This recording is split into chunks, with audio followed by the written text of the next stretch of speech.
Okay, and away we go. Welcome to Side Dish. We are more than an appetizer when it comes to pop culture and fun. We, my friends, are the whole meal. I go by the name of Headkrack, and also hanging out with us in spirit is Claudia Jordan, who will be back joining us again tomorrow. And Tan with the master plan. What's going on, Tan? How you doing, brother? HK, I am doing good, man. This has been a wonderful day. The chat is already full. Anthony's getting people in line. We got Clara Ellis. We got Marcy, Paulette, Dale, George, Justin Harris. I see him, Kenny Burwell. The whole gang's here. Yo, it's like the class, and everybody is present. They're present, and they're marked here. They're here to play the games.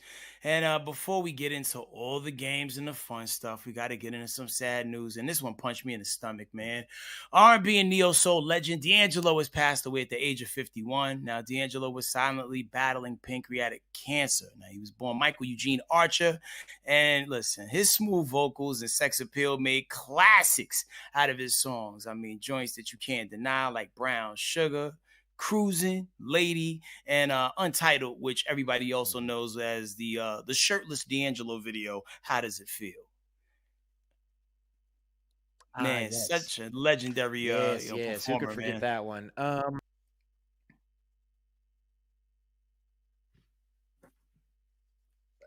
huge loss. But let me ask you this. This is kind of wild, Mhm. but would you rather know someone like him was sick, or would you rather not know? Because it's always a shock when we lose them, but at the same time, I respect their decision to keep that keep their health to themselves.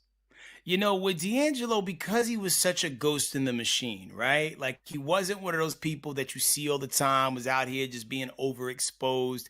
He kind of was a secretive guy, like, even at the height of his career, because, this video right here that made him a household name, Oh and I my was gosh, fortunate dude. enough to actually work at EMI during the time this project was being worked. It was called Voodoo. And Mhm. listen, people were stealing the posters as I was putting them up in record stores. You know what I mean? They love this guy.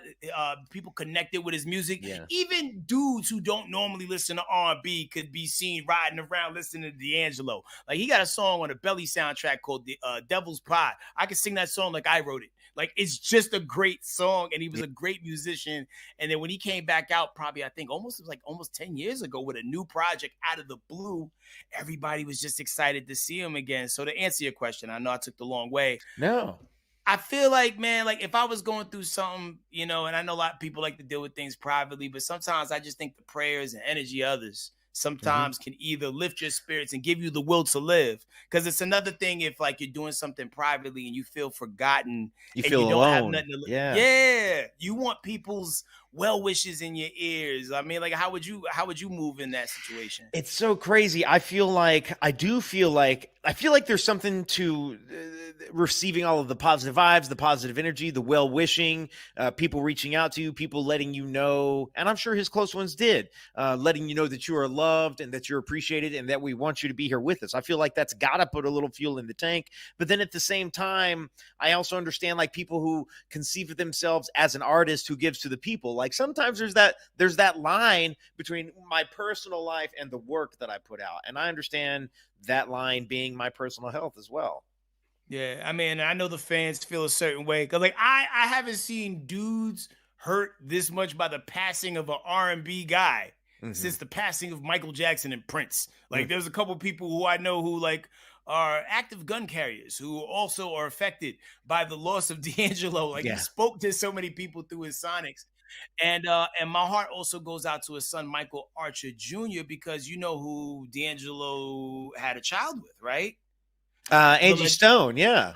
Right. So for their son to lose their mother and Yeah. father within a span of 7 years, you cannot even try to act like you understand what that happens. 7 I mean, I months, said I seven think. years, Yeah. but 7 months. But yeah, for that to happen within a span of 7 months, you can't even act like you understand. Like No. what that feels like. You know what I mean? So our Yeah. condolences and one time for the memory of D'Angelo, yo.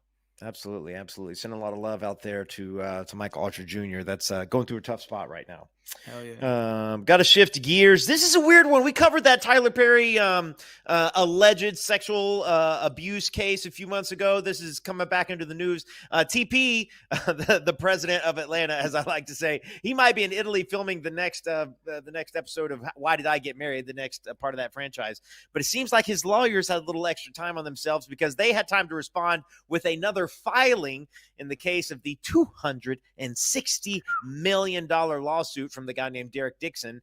Just a quick reminder, this is Derek. He was in one of Tyler's projects. There he is right there. And Derek is suing. Yeah, Derek, he's in the car there. He's not the guy on the phone.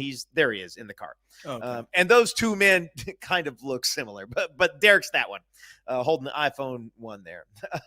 But Derek is suing Tyler for quid pro quo sexual harassment, which is like, if you take care of me, I'll take care of you, insinuating Tyler made him an offer, so to speak. And then he's also suing for sexual battery, sexual assault, intentional infliction of emotional distress, and then retaliation, among other allegations. Here's the thing that's interesting is Tyler's lawyers, their filing obviously claims that Tyler did not sexually assault Derek or use his influence to persuade or control Derek. What's kind of interesting about it is in his effort, this is the filing. I'm going to read directly from the filing right here. And it is notable that in his efforts to exploit his friendship and professional relationship with Mr. Perry to obtain a $260 million payday, Dixon was forced to lie not only about Mr. Perry, but himself too. That's from Tyler's lawyers. So they're saying that Derek, not only was Derek lying on Tyler, but he's also lying on himself. That's really interesting line. It is. And the crazy thing, right? Because a lot of times, you hear cases like this come out. Sometimes they get swept under the rug very quickly. Sometimes people go to court, right? Yeah. But at the end of the day, when people make claims and the claims turn out to not be true, in situations where that person who's filing the claim has nothing to lose, what should happen to that person?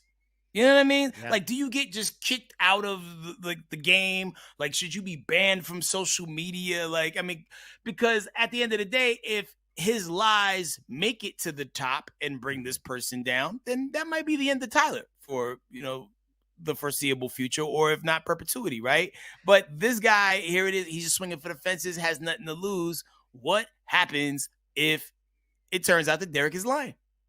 It's interesting. I mean, if it turns out Derek is lying, he's obviously done. He's going away, and Tyler Perry's next handful of movies are going to be bigger than they've ever been before.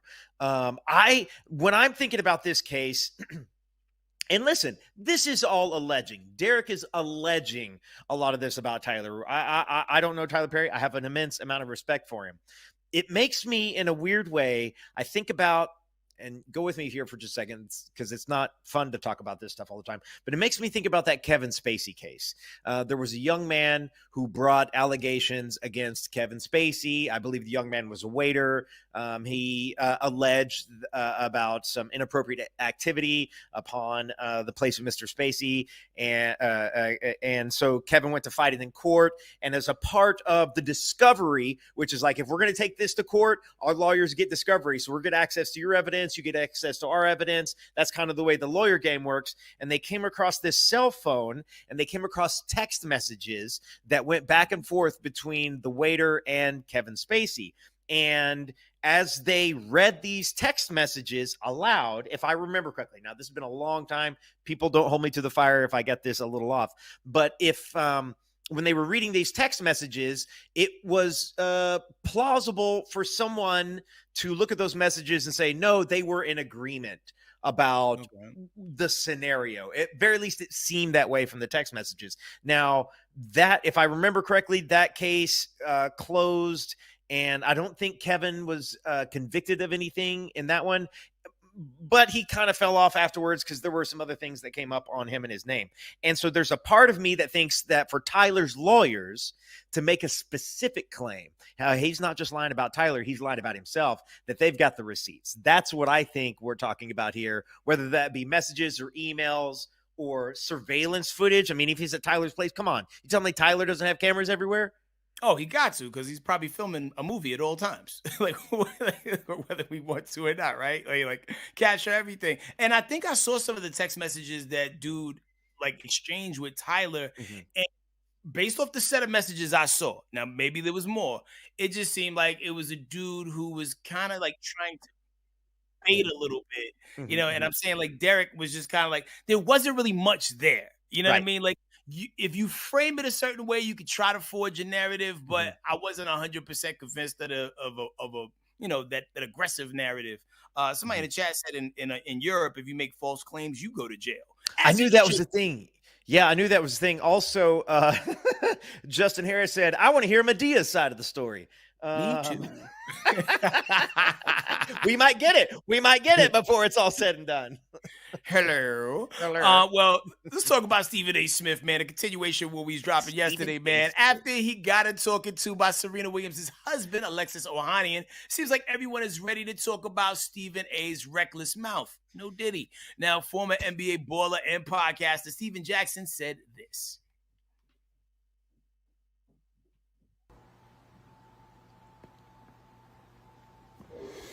You get loud and all in your feelings about Braun. When Braun, he talking to a black billionaire. When we talking to a white billionaire, you humble.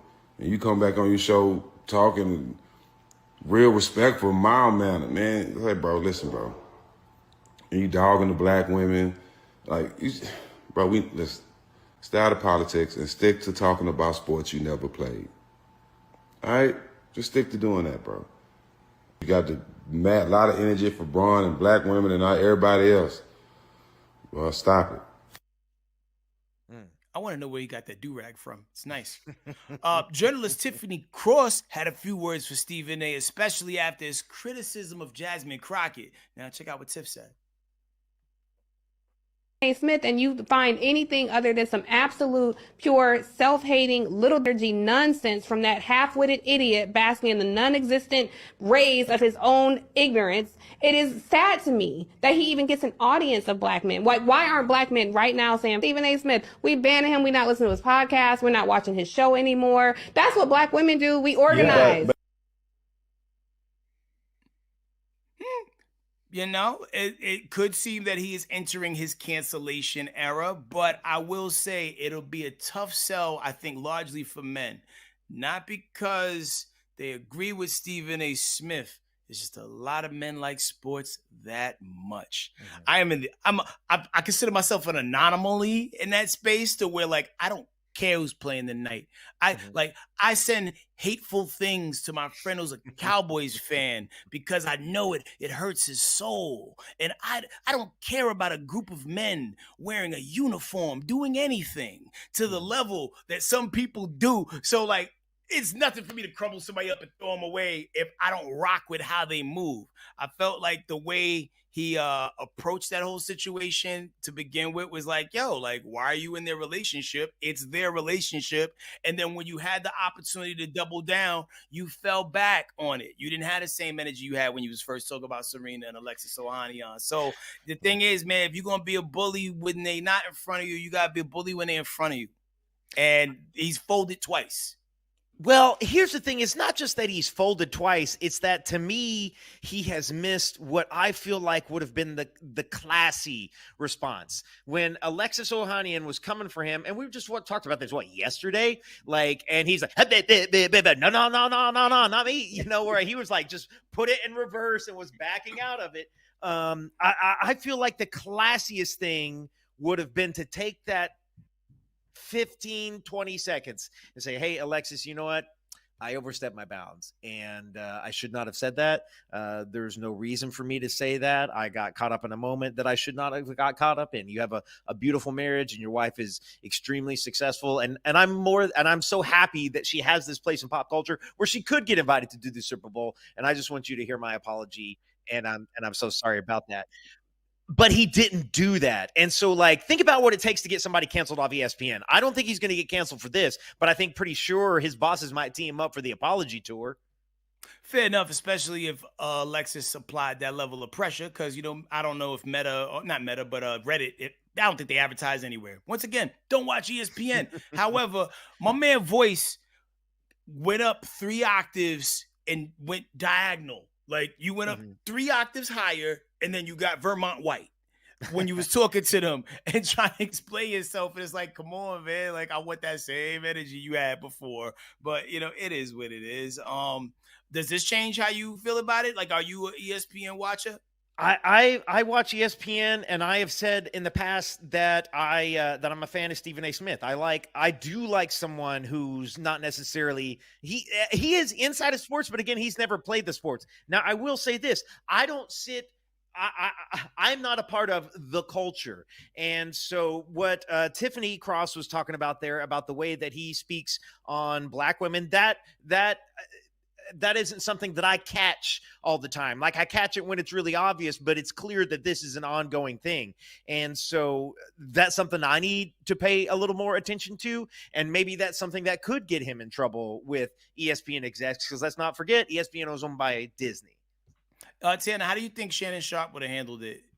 Yeah, well, come on now, Skip. Shannon got himself in trouble. Shannon, the only person who's going to bring Shannon down was himself, and some OnlyFans mid at that. Very mid. Yeah. All right, Steven, say you're sorry and things will get better. Okay, we got to do this one real quick. Yo, Saweetie's name is trending again. Her alleged ex-manager, Maybach May, is airing out some icy girl about airing her out about owing her some money. And it's so interesting about this money, too. Evidently, she's saying that Saweetie might be using her new man, which is professional soccer player Jadon Sancho, as a trick. Okay, so May posted this to her stories, said, I want to make one thing clear. I booked her for an appearance to visit the Chelsea Stadium and support the soccer team. Keywords there, I booked her for an appearance. Instead of paying me, she fell in love with the client, keyword the client, and told him not to pay me. I was a road manager with her, getting her deals. I was solid to this girl. She got what she wanted, and she never paid me. Simple, I want my money. Here's the pic of Saweetie hugging Jadon with May there in the corner. You see May in the background over there. Now, what do you think? Is Saweetie running the game on the new man? Is May owed money? And just so we get into this real quick, evidently May dropped some text messages on socials of Saweetie asking her how much Jadon usually drops on females he's with. That sounds a little sketch. You know, some people have the look to where they can maneuver through the industry and check all the boxes, like some other people that we mentioned on our show in the past. Man, they both could be in the modeling game. Like in this picture, Maybach May hotter. Like, I don't know. Here's what I found interesting is, like, I didn't know that if you were this kind of star, you could just book another star to show up and come check out your game. Like, hey, I'm willing to pay Saweetie's fee to come watch my soccer game. And then the deal works out. Saweetie shows up, and then Saweetie tells me not to pay her, not to pay Maybach. Maybach is owed the money. Okay, but also, Tanner, let's wait a damn minute here. Like, so based off the way we just described this, is this not sex trafficking? Allegedly, right? Allegedly. Well, I right? don't know if it's trafficking, but it's certainly like madamming or pimping. Yeah, because if I'm Jadon and I kind of know what it is, I'm a soccer player of a certain stature, and you know, I'm making the money I'm making, and I kind of know what the play is because word gets around. People talk about who's doing something weird for the homie with the beard versus, you know, who is like playing out here playing hard to get. So I feel like he kind of knew what the play was, and he set it up, and he Amazon Prime that trim. Yo, it might be one of those things where if Saweetie doesn't pay Maybach could blow her spot up real quick if she exposes there's a little bit of that going on. Oh, there's already smoke coming out the building, man. What say y'all in the chat? We're going to holler at you when we come back in a minute, man. But in the meantime, between time, we'll see y'all in 2 minutes for more Side Dish. I know that's right.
Welcome back to Side Dish. And shout out to Justin Harris, who's watching this show from work right now and still doing his dedicated smoke break. Hope it's nothing important you do. Listen, looks like Mama D and her son Lil Scrappy are telling all their business on the We're Playing Spades podcast. Now, while talking with host Nick Cannon and Courtney B, Scrappy shared a story about the surprise gift Mama D gave him at his 14th birthday party, and most of y'all will never get a present like this. Take a look.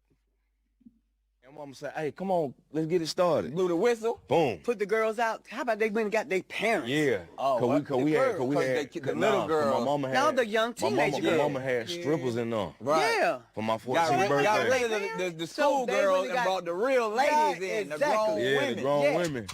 And everybody came back. Everybody came back to the door. All the mamas came back like, hold on. Come get me. I stood my ground 10 toes down. She was like, yeah, this my house though. This is my house. We're going in my house. If you got a son in here that don't need to be in here, please take him out. Please call him out. But we can get up out of here. Well, yeah, we're gonna do. We doing some things. Yeah, and that's how we did. You feel me? Yeah. Nah, but look though, bro. I look back at it though. That was traumatizing. That was therapy. Therapy. After therapy, Mom, that was traumatizing. Now wait a minute, you're in therapy. Yeah. So wait, are you in therapy too? No, she not. I keep begging her to go to therapy. I keep begging her to go. Because he wants you to work through some of the some of the trauma. Stuff. All the trauma. Like most 14-year-olds is getting bikes or something for their birthday. No, you giving this. I'm not against the LGBT community, but I just wanted him to chase and total purchase. That's all I'm saying. Wow. No, like, has the city of Broken Bow, Oklahoma, ever seen such a party? Oh, no. I was definitely one of those kids when I was 14. I think I got like a bicycle or a skateboard. We didn't even have sidewalks where I lived. I could just skateboard around on the little driveway of my house. That's it. She got him strippers on his 14th birthday and then was like, I stood 10 toes down. We're doing some things. There were other teenage boys and girls there.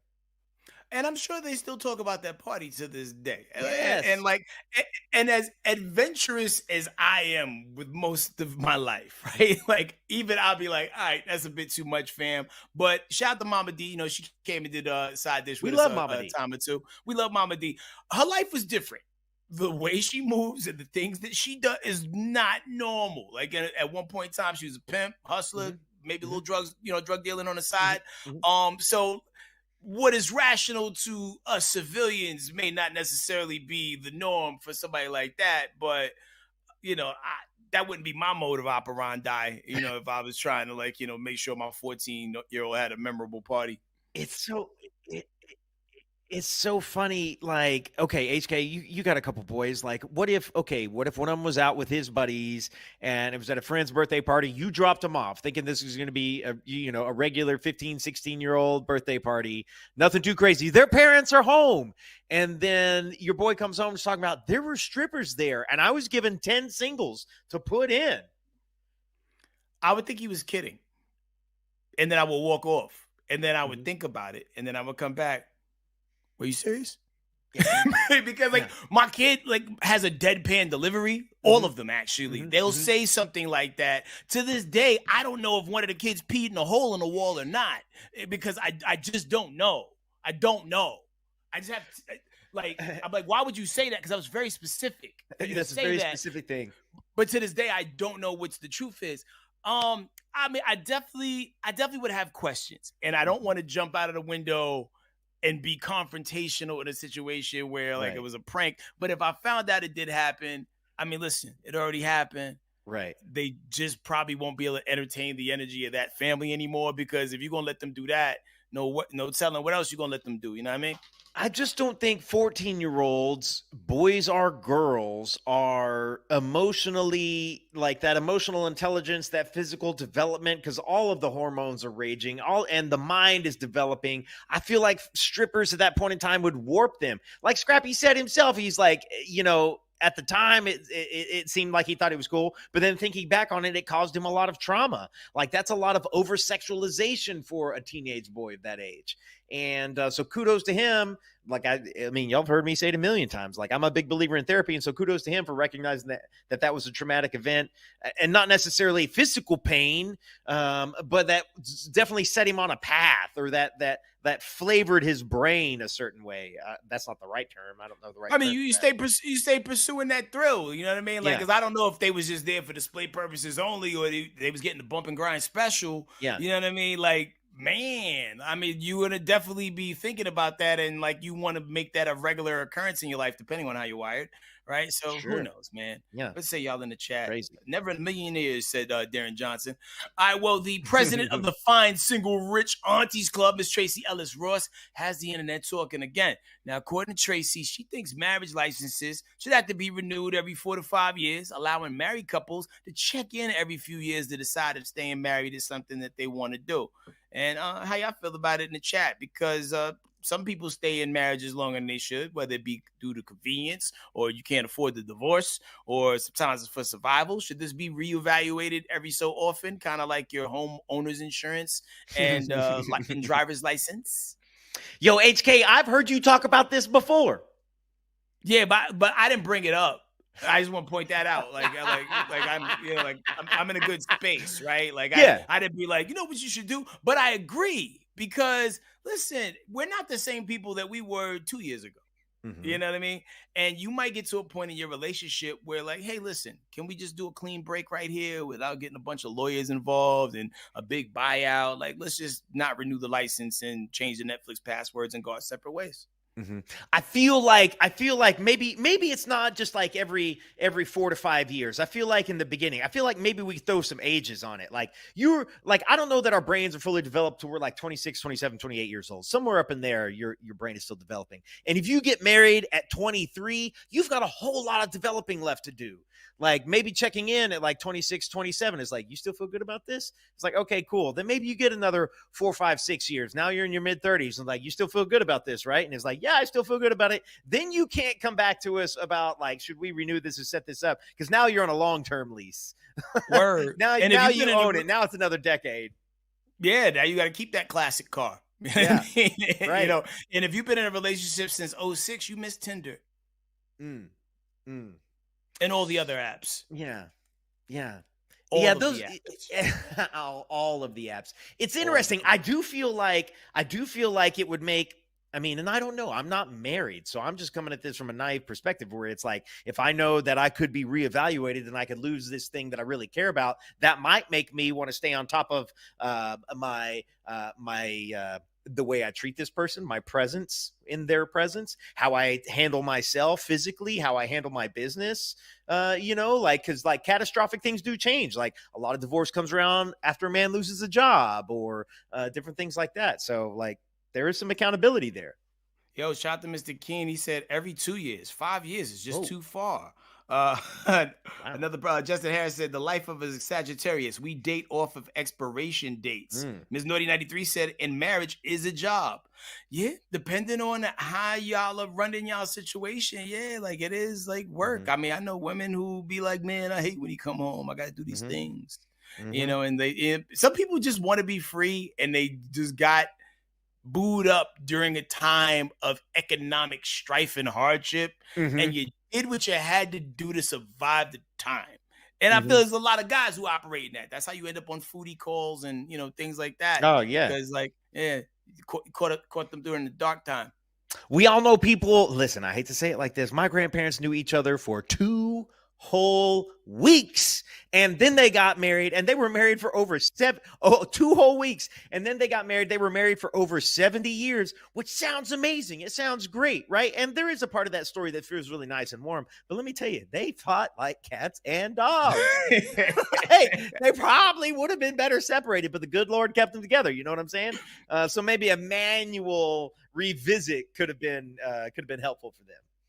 Yo, Ms. Naughty 93 said, I'm an Aquarius. I need my space expeditiously. And Jesse Ramos, shout out to them. Married 33 years and happy. Good for y'all. Very nice. Very nice. Okay. I love seeing people go the distance. Yeah. Yeah. Okay, man. You know what I love? I love the Whitney Houston challenge that's been going around, right? Like, have you seen the one where it's like they time it up? You've seen all the videos. Like, there's one, it's a big old stadium, and it's like a kid holding a little drum, and they time it up right with boom, And right? Everybody's seen that? we don't have the same timeline at all. My whole Oh, you know what? timeline You already seen these? it's Okay. AI, MLK, and Atlas 31. Okay, Like, well, that's all time. AI, MLK, there we go. There's a lot of different ways to keep like our legends alive, right? Like you've seen the AI videos. We got holograms at concerts, all this. Sometimes all we need, HK, is just a good old fashioned challenge to bring people back to the classics, to our icons. So this is the Whitney Houston drum challenge. I can't believe you haven't seen this. It's going all around social media, and you're going to recognize the song. You guys in the chat are going to recognize the song. Here's what the challenge looks like.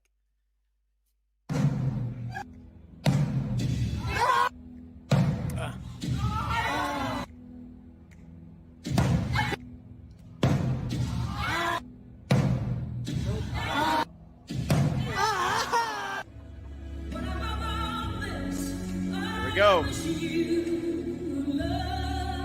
if I can hit it. Close my eyes and think.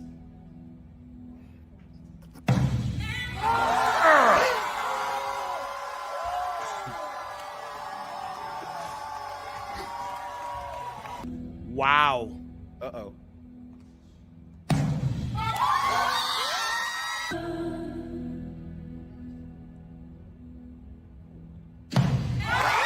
Okay. I love it. I love it. Now, here's my thing is like, it's hard. I was trying to do it right there, and I still couldn't get it. They did the same thing on Bryson Tiller's Don't, Drake's Worst Behavior. But I love it. I love it when we hit the classics. I love it when we hit the Whitney. Now, here's what I'm asking you, HK. Like, Okay. do you think a challenge like this is better to keep Whitney on people's minds, or perhaps even introduce the youngest generation to Whitney? Or do you think like the AI thing is the best way to like bring a celebrity back and kind of show them around? I think a challenge like this, because in the challenge, we get to honor the music. You know what I mean? Oh, sure. AI versions of people just have the people we know and love doing crazy things, and it's entertaining for a moment. But will we like go back and listen to that or watch that again in like 4 weeks, 3 weeks, 6 days even? So this gives you a reason to listen to the song, to try to hit that challenge. Because man, like shout out to everybody who did like a count in their head when they hit the drum, because that wasn't easy. Like I thought I was gonna nail it. I closed my eyes. I tried to use the force, still fumbled. I'd have been a bad bodyguard. There are videos of this, and it's a whole stadium, and they got the Jumbotron like zoomed in on one person, and they got the drum, and they're like getting ready, and they're like trying to do it, and everybody's wanting them to get it. And like those are the best. Those are the best, the high pressure ones. Man, it's like a real life quick time event, man. How would y'all do in the chat? Body Boy said, I think it's on the 4th count. Oh. Mama Mel said Whitney is forever. That's right. Yeah. All right. So are we taking it out to break? Are we going to break? Are we Yeah, I going to think break? so. So listen, man, we running the break, man. Like this show's flying fast as it always does. We're going to holler at y'all to chat, and we're one step closer to everybody's favorite game. Whose cousin is it? We'll see y'all with that and a bunch of other things in 2 minutes.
back to Side Edition. Big shout out to Princess Tasha in the chat who sang us out the break. We heard you. You're there in the YouTube chat, but we heard you here in the studios that we're broadcasting from. Now listen, a black mom by the name of Rika the Blackberry on TikTok is catching some backlash and blacklash after saying she'll never let her son date black girls because of this. I'm sorry, but my son will not be dating a black girl. He will not. Because yesterday we went to Six Flags, and when I tell you the pure level of disgust that I saw in these black girls that you independent queens are raising is purely disgusting and disturbing. I literally left early because my kids was looking like, what the hell is going on? And this is in the Bay Area, California. These girls, all of them unsupervised, just running amok in the theme park. Multiple fights break out. Multiple. The police had to start patrolling the park because these little couldn't keep their hands to themselves. It wasn't even the black boys. It was the girls.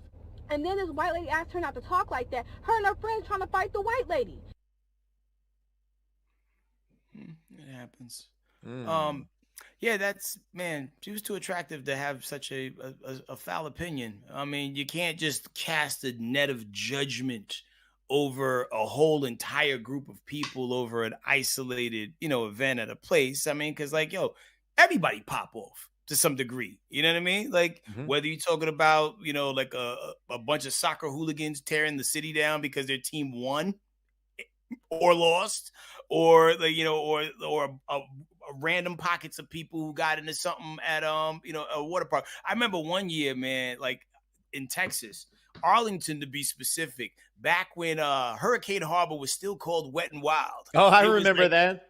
Bro, so I was there the day they had to change the name because it was a similar situation where the radio station was broadcasting from there, and it just brought out a bunch of people from too many places, way too many places. The dudes ain't never seen scantily clad women, and there was pockets of fights, right? However, that was one isolated incident on one isolated day that actually got the water park a new, more clever name. And I don't think you should judge people off of one day. Yeah. First off, it makes me, I don't know. I hate to see someone cast so wide a ballot over, or blanket, I should say, over what I know is not a cousin issue. You know what I'm saying? It's not because here's the thing. All teenagers are rough. Let me tell you, I promise you, whatever Six Flags you go to, the teenagers are rough. I remember getting in trouble at Six Flags when I was a teenager. Last weekend, I went to go to the Six Flags here in Georgia. This is 100% true. It's the spooky season, and they got Fright Fest going on. Yep. And so I'm literally in line, and I got my date, and we are behind a teenage couple. Neither my cousin or your cousin. We're behind a teenage couple. And they show their IDs to get in. And Six Flags has gotten to the point where a lot of them have stopped letting people under the age of 18 in, period, unless they have an adult with them. And so I watched Six Flags card this young man and then card the young woman. And they say, sorry, guys, we can't let you in. And they're like, what's going on? And they're like, neither one of you are 18. You need an adult supervisor. And the guy literally, he literally looked at me and he's like, can you get us in? And I look at the people at Six Flags and I go, these are my kids. And they were like, no.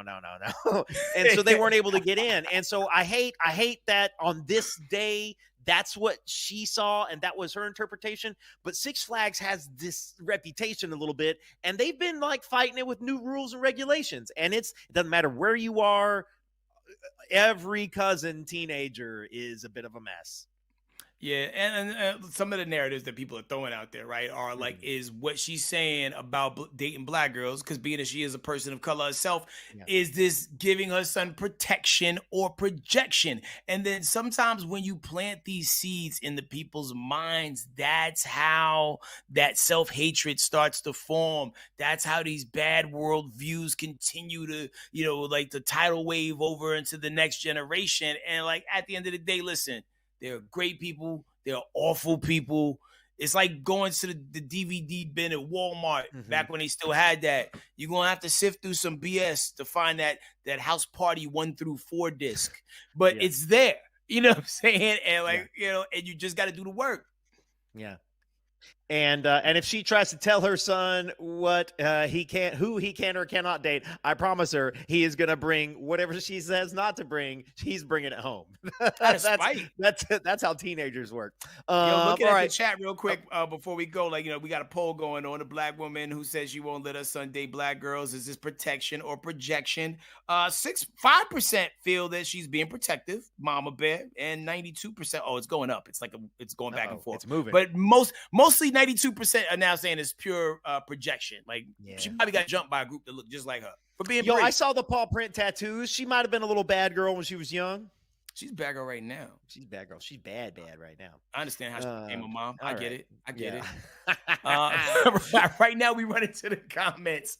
So a woman who calls herself the dreadlock artist in her Instagram bio shared a video of her newest hair creation. And people had a lot to say about it. Take a look.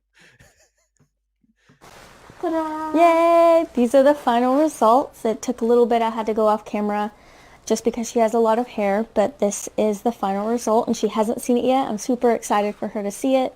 Are you ready? Yes. Wow! I like this. It's so bright and colorful and pretty. I feel like it totally adds to my look. It looks so good. Thank you. This is who that woman need to be protecting her son. Okay, so the comments. One person commented. God, this is so funny. One person commented, do you accept walkouts?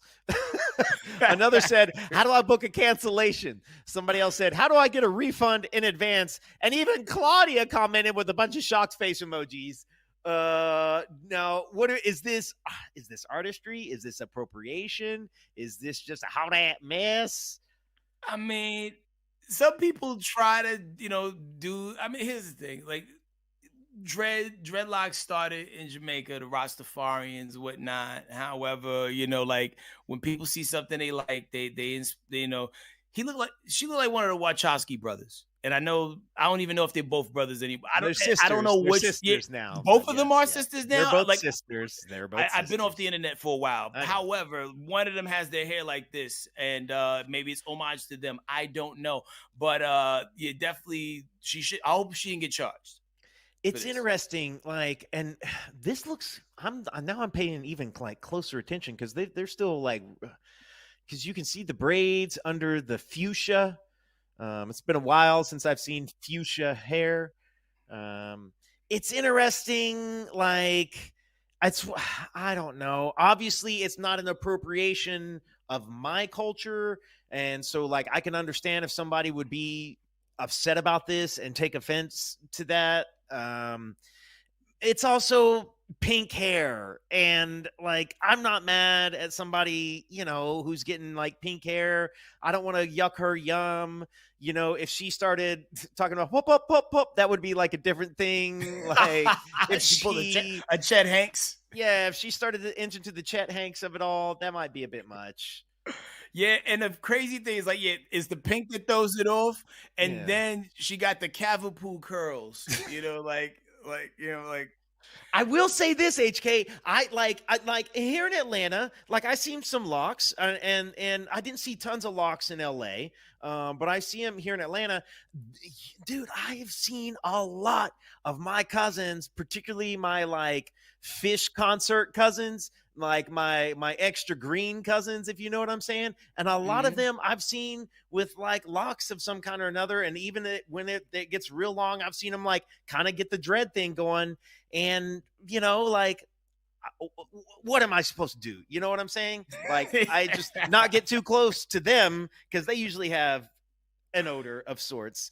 I feel like I can smell this video. Oh, I can tell you exactly what the video smells like.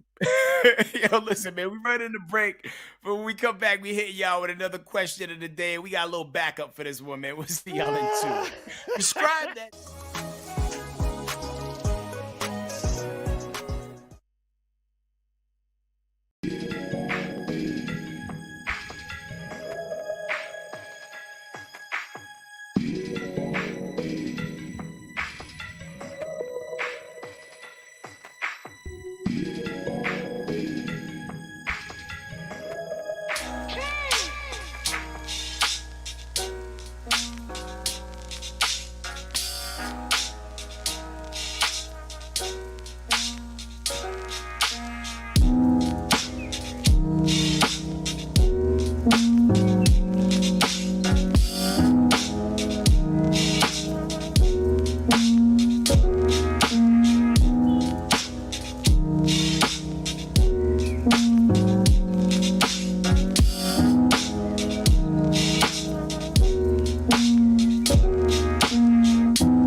it's time for the question of the day. And, you know, I usually set the tone and the scene over here, but today we're going to throw it to our girl Lavender. Take a listen to what she's chatting about. Question of the day is, what is the biggest animal that you think you could fight with your bare hands? You got to last like at least a minute. You can't use anything. It's just you and the animal. Go. Wow. This is easy. Giraffe. Okay. Because it's not big in size, it's just big in height. And that neck is just an open spot, you know what I'm saying, to get at. So whether like, you know, I'm trying to trip the legs because they a little clumsy anyway, right? Yeah. And they can't go under, like, you know, things that have like low overpasses. So, you know, like, so if they have to get down a little bit, then once I get a hold of that neck and put that giraffe in a sleeper hole and then fall back with it and just hold it on to the little giraffe legs, just stop kicking, you know what I'm saying? No. Okay. So just for context, and I'm not going to pretend like I'm Steve Irwin out here knowing everything. Our producer Kaja did just let me know a giraffe weighs about 1.5 tons. And I know that neck on a giraffe is like the neck itself is like 6 or 7 feet off the ground. Well, that's why I needed to get low. So, like, I'm gonna lure it to a low place. I need to lure it to a place, and then once it ducks his head down to come in, boom, I'm on that neck, and I'm gonna hang in there. I believe in myself. I wish more people believed in themselves the way I believe in me. Giraffe, a whole. What animal do you think you can murder with your bare hands? Wow, yeah, I was gonna come in with like a big old English bulldog. But that's not going. I'm not optimistic enough. And now somebody said, "Oh, well, I wouldn't actually fight a dog. This is hypothetical." Now I got to think about a zoo animal. A lot of people in the chat, they're taking the easy way out. Mama Mel said a earthworm. Julian Gamble said, "I wrestle my pit bull often. It's all good until the day he decides to do pit bull things." Right. Dale Cross said a snake. But how big is this snake? Are we talking anaconda? Don't know. Okay, the biggest animal. Okay. I mean, and if that's the biggest animal y'all got, to where, like, you know, Ms. Naughty 93 is rocking with a tortoise. Seen a couple rabbits in the chat. Those are really small animals. Okay, I feel like there's like a goat. I feel like I might be able to hang with a goat or a ram because I would have to get a hold of those two horns, and then I like, you know, I feel like I could get on some of that. Oh, what about a dolphin? Like, if I get a dolphin and if I could place my thumb gently in that blowhole to kind of suffocate it, and then next thing you know, it's going down. Listen, I'm gonna make the best whiting sandwich ever made. Let me tell you something. You don't want to mess, HK. You don't want to mess with a dolphin because they get a little freaky deaky. They get a little freaky deaky if they can get you under the water. Yeah, the Bill Cosby of the sea. That's why you gotta suffocate it. They would, not the Bill Cosby of the sea. Yeah, because they get you down there, then the drink come out. And, like they real like touchy feely. Like you did videos of it on YouTube. People getting hunched. I know. That's probably how the first mermaid was made. I could probably fight a manatee. Oh, a manatee? They're kind of like flat, right? They look like little stingrays, except not as dangerous, right? Or they look like seals. No, they're like a seal. They're like an underwater cow. Oh, okay. Oh, really? I'm gonna have to Google that. A manatee. I heard I almost killed one in Miami one time with a jet ski. The cops came and pulled up alongside me. I had never felt so embarrassed to be pulled over by police in my life. I was like, "Damn, how'd you catch me? I'm on the water." But okay, manatee. Here for that. Like, man, that's a crazy one. Okay, I would like for everyone at the People for the Ethical Treatment of Animals to know, and the World Wildlife Federation, the real WWF these days, to know that we are just joking, and that we would never attack an animal. And if an animal in the Atlanta Zoo gets choked out and taps out later on tonight, don't come looking for us. We had nothing to do with it because we don't want to end up on the next segment, which is everybody's favorite. Whose cousin is it? We'll see y'all in 2. Somebody said they would kill a sloth.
Oh my gosh, you guys. I'm so glad the show is back because we are foul. We are so foul in between commercial breaks. In the chat, Clara Ellis says, I'm going other cousin off the rip. I was talking about fighting an octopus. Ms. Naughty 90 Seats 3 says, Tanner, control your family in Florida. That's how we keep making the list. All right. Well, you guys know what the time it is. It's time for everybody's favorite game. Whose cousin is it? Whose cousin is it? Nice. Nice. Thanks, Will. We're a real show, you guys. Okay, here we go. Love it. Let's get it going. A 55-year-old California woman dubbed the Butt Lady just got convicted of second-degree murder after a botched silicone injection session ended in a 58-year-old actress's death.